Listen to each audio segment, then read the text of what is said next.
La fête des mères, une occasion de célébrer la bravoure et l'abnégation de ces femmes qui ont donné naissance et qui sont au ménage chaque jour, parallèlement souvent au travail du quotidien.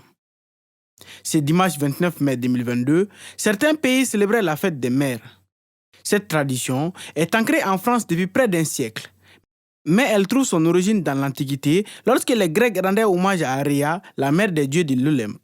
C'est une façon d'aller vers, n'est-ce pas, la reconnaissance de tout l'effort que les femmes fournissent dans l'éducation des enfants à bas âge, dans le foyer, dans l'entretien, n'est-ce pas, des ménages. Donc c'est tout cela qui entre en ligne de compte dans le cadre de la fête des mères.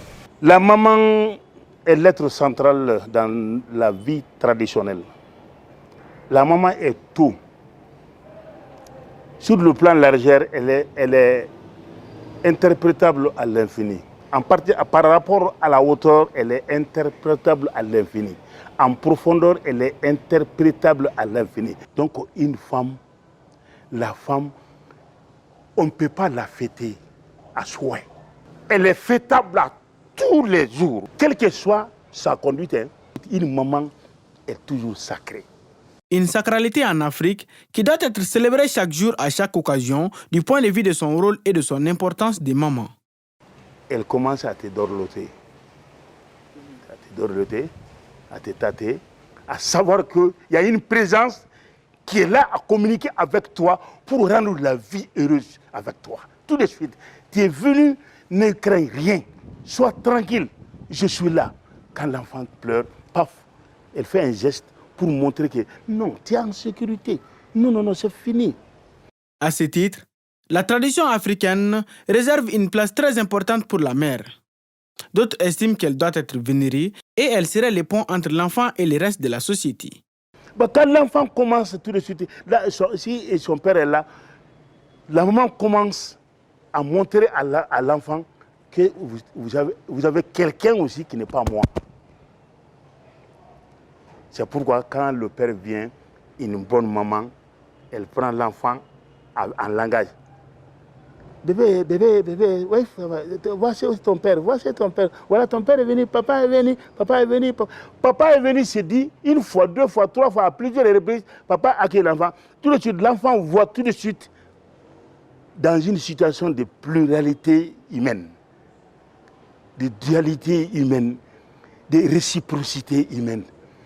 Dans son immense richesse, la société malienne a plusieurs manières d'appeler une maman. Et tout a un sens.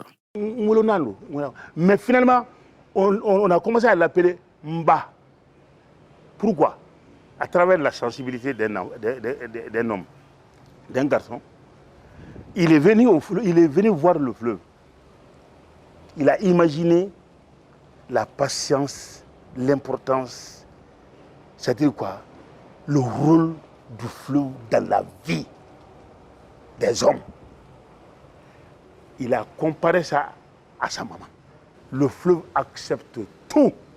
On met tout dans le fleuve. C'est pourquoi, chez nous, il n'y a pas une journée ou bien une semaine exclusivement consacrée à la femme. C'est vrai. Mais la femme est toujours considérée parce qu'elle intervient très souvent quand ça devient très dur. En outre, la fête des mères est différente de celle des femmes. Si l'un est la célébration de la femme qui a donné naissance, l'autre serait la célébration des droits et l'autonomisation de toutes les femmes. Le 8 mars, c'est un terme général consacré de façon internationale à la journée de la femme en tant que telle. Ici, nous parlons des femmes qui ont enfanté. Si vous regardez l'image de nos vieilles dames en brousse, qui ont des enfants, n'est-ce pas, attachés à leur dos, qui cultivent aussi souvent, ce n'est pas la même chose qu'une femme qui n'a pas d'enfant, qui cultive quand même. Donc vous voyez, en plus d'être une femme, le statut de la mère est une autre difficulté que la société doit reconnaître à travers une journée qu'on va consacrer à cela. C'est pourquoi d'ailleurs cette journée se justifie aujourd'hui. Célébrée chaque jour et à chaque occasion possible, la femme, pilier de la famille et de la société, garde toujours ce rôle de protectrice. Cet acte est plus qu'un devoir en Afrique, c'est un privilège.